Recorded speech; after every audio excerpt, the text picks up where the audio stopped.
not a lot of people know that Sarwar School have produced and helped England Rugby Union team for the last 2 or 3 decades. And I think that's part of Oldham's history, isn't it? It's been seen as a rugby town, and it's produced so many great players and so many great coaches. And I get the feeling that that's starting to kind of, maybe it went away for a little bit in terms of like the history and the heritage, and it's starting to try and bring it back. People like yourself coming in and getting involved with the club. What made you originally want to do that and kind of take on board in your role? And yeah, what was the kind of story behind that? And was it around that trying to bring back rugby as kind of a central force in Oldham? Yeah. Mike, thanks for joining us here today. Thanks for coming and having a chat. How are you doing? Yeah, my pleasure. Doing very well. We've finished our regular season with the Oldham Rughyeds. We're into the playoffs next time we play, so it's exciting times. Yeah, I know there's been a lot of excitement about Roughyeds over the past few years, and really interested to hear about your involvement, where the club's at, where you think it's going. But just to start, for people who don't know, you give us a bit of background, how you got started in rugby, what got you interested in it, and then a bit about your playing career, and then on to coaching. Yeah, I was born and bred in Oldham, Springhead, up the road, and I went to a junior school down in Garden suburbs called Lyndhurst. It's still there now. I was lucky enough to have a teacher there who was interested in rugby league, so he set up a rugby league team. And then I played for Oldham Town team in rugby league. I actually played at the old ground called Watersheddings. Had a big memory of that. We were lucky enough to, when I was 11, to be selected to the Oldham Town team, to be selected to play at Wembley in 1977 as a curtain raiser. So these memories stick with you, don't they? And I've been involved in rugby ever since. I then went to Saddleworth School. Again, the teacher there was Phil Larder, who was playing for Oldham Rugby at the time, a very well-known figure in both rugby league and rugby union. He went to coach England Rugby Union when they won the World Cup in 2003. He was the defence coach there. So you look at your childhood and the schools you went to, and very fortunate to have them sort of teachers to inspire me to do what I do today. And Phil Larder, for example, even to this day, we keep in touch. The thing about Saddleworth School is he was a defence coach in 2003. I actually replaced him in 2006 as defence coach for England. Right. So 2 people from the same town coaching England Rugby Union defence, but even for the same school, is pretty unique. And then a couple of years after me, Kevin Sinfield was England's defence coach, and he also went to Saddleworth School. So not a lot of people know that Saddleworth School have produced and helped England Rugby Union team for the last 2 or 3 decades. And I think that's part of Oldham's history, isn't it? It's been seen as a rugby town, and it's produced so many great players and so many great coaches. And I get the feeling that that's starting to kind of, maybe it went away for a little bit in terms of like the history and the heritage, and it's starting to try and bring it back. People like yourself coming in and getting involved with the club. What made you originally want to do that and kind of take on board in your role? And yeah, what was the kind of story behind that? And was it around that trying to bring back rugby as kind of a central force in Oldham? Yeah, so near the end of my career, I became a player coach, and I was lucky enough to be appointed Oldham Roughyeds player coach in the year 2000-2001. And we did really well. We got to the grand final. We were 1 game away from Super League. We lost to Widnes in the final, but more importantly, we had a reserve grade side and we had a youth side. So we had an under 16 side, and I left the club in 2001 in very good hands. And the last 22 years, the next 22 years, the club, in terms of the pathway and introducing kids to be able to play for Oldham, like I did when I played at Watersheddings and got the chance to play at Wembley, it was just decimated, and consequently, because Oldham's a great breeding ground with the amateur clubs here, it's one of the strongest amateur clubs in the country. They all were going to Wiggins and St Helens and Huddersfield and Warringtons, and slowly but surely the crowds dipped. Nobody had an affiliation with it. You know, we had no youngsters coming through. And then fast forward to 2022, I just finished at Leicester.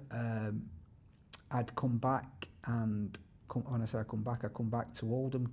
We started living in Oldham since 2018, because we've been in the rugby union career. We've been all over, living in different places. So we wanted to settle back in Oldham, and I first reached out to the Roughyeds back in 22 to see if I could help. I realised where they were in the league table. They were lowest of all the professional clubs, heartland clubs that is, not the new expansion clubs, but they were the lowest. And I thought, the owner at the time didn't get back to me, and then I just started having conversations, and I was lucky enough to meet Frank Rothwell. Sat in the boardroom. I said, look, I'm thinking of helping Oldham Rugby. In what way? He said, and I said, look, I don't know. He said, well, why don't you go and buy it, kind of stuff, you know. I said, well, the reason I'm here is, can we play at Boundary Park? If I do take and go down that avenue. He goes, yeah, mate, of course you can. He said, I'm an older, and my kids were born in that hospital across the, you can see it from his boardroom window at Latics. I said, well, mine were as well. So we had the same upbringing and the same sort of family roots and stuff. So, and that's how it all started. And then, you know, within very, very quickly, you're now the owner of Oldham Rugby League. And what I wanted to try and recreate, it was my feeling when I played as a 11-year-old for Oldham, playing at Watersheddings, giving the feelings and memories I have now today. When you look back at your childhood memories, you'll have some really vivid memories. Them are the best ones. You know, I love sport, and to play on a professional ground at the time in front of a few spectators before, you know, curtain raise, if you like. So my purpose when I took over was to reconnect with the town, especially the kids. So a couple of months later, we had our first pathway. We advertised it. We had, you know, kids come down. You want to play for Oldham Rugby junior level, and we had 270 kids there. That's amazing. July 2023. So, you know, so that was always my number one. And then number two is, you probably won't remember that the facilities Watersheddings had at the time. It got knocked down 95, 96, or it got sold and knocked down. But it had its own ground. It had its own clubhouse. It had its own training facility. It had a dog track, which you could train in the middle. It had its own social club. It had its car park. You know, like it was falling down, but it was ours, and we had enough land and facilities there to do everything. And through poor management, if you like, we sold off the dog track first to pay some debt, and then we sold off the training to pay, and then next news, it's all been sold off. And the club moved down to Boundary Park, and a year later that club went bust. So my next purpose would be a legacy of when I leave and Bill Quinn, the chairman, leaves, and the other directors, and somebody else takes over, is what have we left the club? And when we took the club over in March 23, it had nothing. It had some assets in players. So at the moment, you know, we've ticked one box in terms of we're at Boundary Park for the next 10 years. I want to turn that into 100 years. I want to turn that into forever, so that we're not going to play at Staley Bridge and out to the town. We're going to be right in the middle of the town, you know, alongside our football team, you know, stronger together. And then the second thing would be a training facility, and we've got down in Chadderton on Fields New Road. We took over the lease of Hollywood Rugby League Football Club. It's owned by the land's owned by the Rugby Football League. in the next couple of weeks, we'll buy that off them for £1. Oh, great. Yeah, so there's covenants on it, and it's got to be the facility's always got to be community rugby. But we've got some fantastic plans down there. I don't know if you saw the opening. Our council leader, Rouge Shah, she opened it, cut the ribbon. But there's some fantastic plans down there to make this the best rugby league facility for our community, and other things like in the plans we've got paddle courts and tennis courts and an indoor facility. So it's part of the sports town kind of wider development that's been taking place. So Sports Town is with Boundary Park for land, and there's I think there's 11 acres there. So there's loads happening with that. Yeah, but a lot of trying to focus on that community and bringing everyone together and just kind of making sure that the talent has the space to train. Yeah, and the council have put in Clayton playing fields into that project. We've got we call it our training facility Netpar. So we've got this fantastic facility here, and I'm sure in collaboration we can all put it in the same plan. So there's like Sports Town number 2 or whatever that might be. But there's plans there to make it look an all singing, all dancing best rugby league facility in my head on as director of rugby, the best for the first team and the pathway kids. But secondly, it's for the community. Mainly rugby league, but we could have all the football finals there, all the school finals. This week, for example, all the community finals are down there, rugby league. We're going to have other things, like I mentioned, paddle or tennis courts or an indoor facility, classrooms where we can hire out so the club can get in extra revenue streams, a big function room which can hire out for weddings and dinners and things like that. So, like, if we can get that there up and running, we've got the Netpar here and the Boundary Park there. Kids are first, will always be first. And I've not even mentioned Super League yet. I've not even mentioned what we're doing on the field. Yeah, definitely need to go on to that. But it's what's happened in my lifetime. When I grew up and I went to Sheddings and there was, easily up to 10,000 every week, easily. And then you go back, what happened in the 50s, and they used to have 40, 50,000, And when I played in the 90s, again, it was up to 10,000. It's been sad, really, that it's gone down to, well, when we took over, it was 300 to 400. But we're back up to 2,000 spectators per game. We think we can double that if we get to Super League, even more with the away fans. So the reconnection is working, but I'm finding it's going to take a little bit longer than anticipated because of that 22-year gap I was talking about earlier.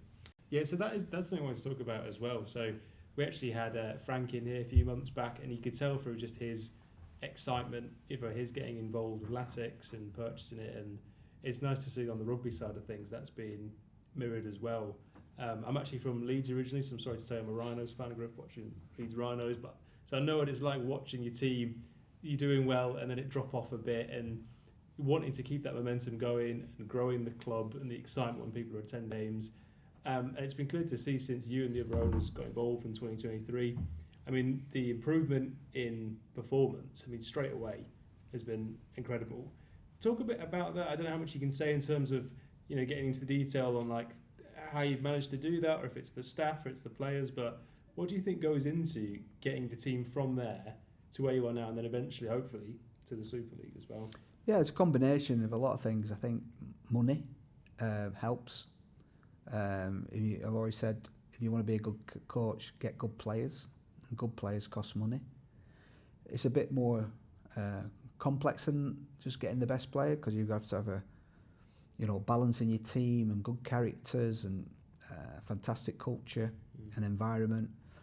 But that's my skill set. I've 1982 I made my debut for Wigan, and I've been involved in professional sport in rugby, either rugby league or rugby union, until now. And so the last 25 years I was on the coaching side and fascinated about how to coach. You think because you're a good player or been a good player, you know everything. But when you become a coach, that's when you start learning a lot of it's like man management and stuff like that. Do you think that's the most important thing?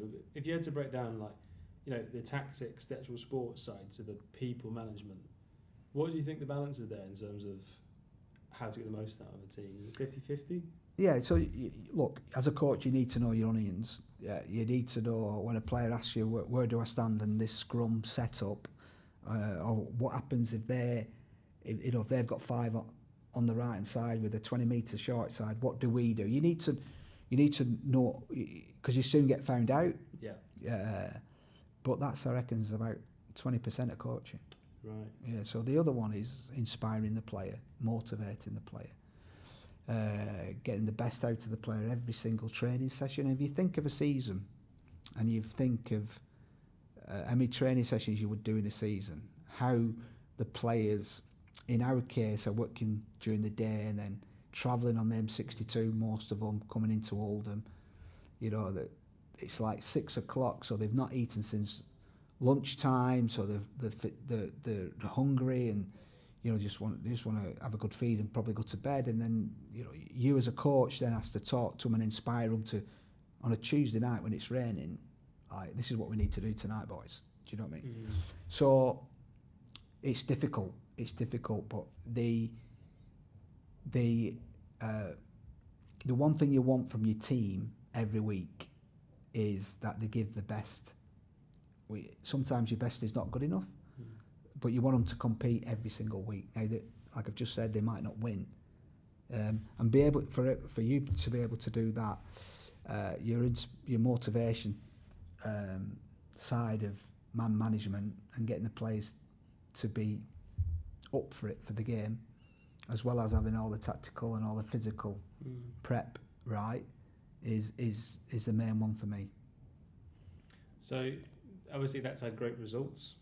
Oldham's managed to, you won in, was it 2023 or 2024 that you got? 24. In 24, and then you're currently on for a top 4 finish? No, we are. The season's over. I mentioned right at the beginning we finished 4th. So the way it works, it's top 6. A lot of people said, and traditionally, if you looked at the historical people getting promoted, 75% come straight back down or finish in the bottom 2. So people said how difficult it was. We listened to them. We strengthened the squad again, and we finished 4th, which is, everyone would take that at the beginning of the season. So we've got a home quarter final, if you like, week on Friday, the 19th of September. We don't know who we're playing yet, because the other teams have all got one more game to go. But it's at Boundary Park. It's Friday night. We love everyone to get down to support. And then, should we win that, we're in a semi-final then. Right. And then obviously the grand final after that. So by the time this comes out, hopefully you've gone through, and we can hopefully link to where to buy tickets. So fingers crossed that all comes together. And then obviously the end goal is Super League. I know you've been really pushing for this. Tell me a bit about that and how you guys are trying to get. Yeah, we've Bill Quinn, our chairman's very, very ambitious, and he's a very generous man, and he doesn't stand still. And I'll give you an example. In 24, we was running away with it. The league, apart from one team, Keithley, and they was on our tails. If we had to play them another twice, and if we slipped up, you know, things could have. So, do you read it? I told him we had a squad good enough to win it. You know, we don't need any more. But he pushed us, and we went out and got a couple more players just for with 2025 in mind, but could put the cream on the crop in 24. So so we I've got to forget the question. You're saying for the Super League, I know you're trying plans to get there. I know there's a lot of work going into it. I think a large part of that as well is getting the fans there, encouraging people to come up and support, isn't it? Yeah. So I suppose, what would the message be to those fans who have maybe supported Oldham in the past, who have been to rugby in the past, maybe fallen out of it a bit? Yeah. We need to get them back in. Yeah, well, I think like I said, it's 22 years is a long time. People have changed their habits and behaviours and do other things. We're gonna trial. We're going to go Friday nights next year as opposed to Sunday afternoons. We're going to try and do that to see if that'll bring more support in. That if they don't come down, they're missing a fantastic brand of rugby for a start. But they are coming down. We've got to find a way to get new fans on board and make a much better match day experience. I think my point being about Bill earlier is that we've shown as a club our ambition to not stand still, to keep improving. You pause for a second in professional sport and there's someone going to run over the top of you.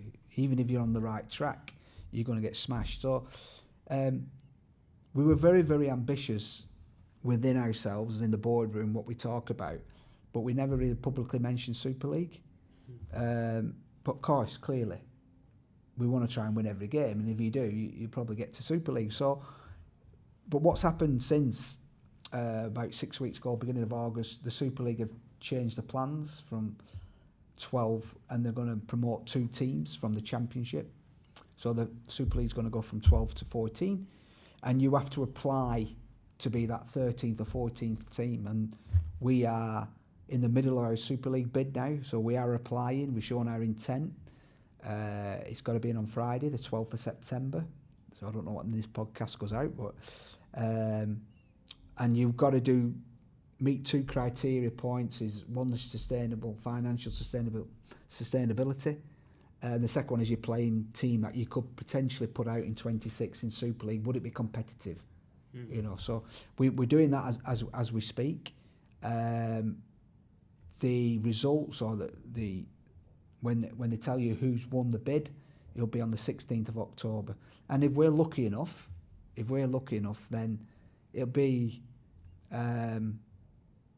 quite remarkable that 2.5 years after we took the club up of where it was, that we could, even now talking to you about Super League, it's like, really? Do you know what I mean? But we're ready as any other bid will be. We'll be ready. Yeah, and I think, like you said, going from where you were, I suppose, when you get involved in 23 to now, the progress has been amazing. I suppose it's about you wanting to just continue in that momentum now, getting people down to see it, and hopefully when you get the result of that, as you say, on the 16th of October, well, fingers crossed for you, you'll get the result you want.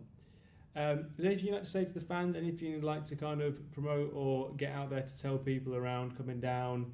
It sounds like from speaking to you about it, there's so much work going in for all the training grounds and all the work around it, and for the kids as well. Anything you'd like to say to people? Yeah, the town's got a fantastic opportunity. Oldham Athletic have, the last few years have been pretty dismal for them. Frank's got hold of it, turned it around. Probably spent too many years in that 5th division or the National League. So, and then last year they had a fantastic run and got promoted, and now, and the football is getting behind the football fans of what I want to try and do. What we've shown at Oldham Rugby is we've shown a similar progress but we've not necessarily got the fans that we thought we'd get through winning on the field. And we've looked at it, and we've got to do more. We always come back to ourselves. We can't just call people or berate people for not coming watching Oldham Rugby. We've got to do more in terms of our marketing. We've got to do more on our match day experience, which we'll do all that, But the thing is about this town is the opportunity that the rugby has in being part of Sports Town, being at Boundary Park forever, have our own training facility that is Oldham Rugby's. That when we all go, that'll be extra revenue streams and a facility for the rugby pathway forever. Down at Chadderton, which is our own. The potential rebranding I'll throw it out there, the potential rebranding. We looked at that when we first took over. You know, did we have to be a nickname, the Roughyeds? What does that mean? You know, what's a Roughyhead? Do we have to be an animal? And we had a day where we went through it all, and boringly, we came out with Oldham Rugby League 1876. We put 1876, which is when the club were first born, which means next year is 150 years. With another great opportunity for the club to, you know, get it out there that what we're doing. So the rebranding is I don't know if you know what's happening with Salford, and they're coming down from Super League, and they're a club in crisis. Is this an opportunity to expand our area and dip into the Manchester area a little bit, and with that a bit of rebrand, and that's what we're looking at the moment. So it's if you look at all them things. When we first took over in March 23, we were playing down at White Bank, Avro, with 300. We had a container for the hospitality, and we didn't have much else, to be honest. We had another container where we put all our gear, which was like leaking and all damp, and to where we are today, we're putting a Super League bid in 2 days' time. It's like wow, and I just, you know, I'm not doing it for me. I'm doing it for the town, and I just want the town to be proud of and I want to give every kid a chance to do what I've done in terms of playing for the hometown. I've got to mention one more thing. We've launched our women's team as well. Oh, great. That got launched 2 weeks ago. We had 24 girls down, so that was great. So it's not just the boys; it's the girls as well going to be part of this. Yeah. This project, this exciting project. Yeah, and it is exciting. And yeah, like I said, the progress already has been incredible. We're all rooting for you and supporting you. So yeah, thanks a lot for coming in. And yeah, get on down, watch some games, and support your local rugby club. Thanks a lot. Mate. Appreciate Cheers, it. Mate.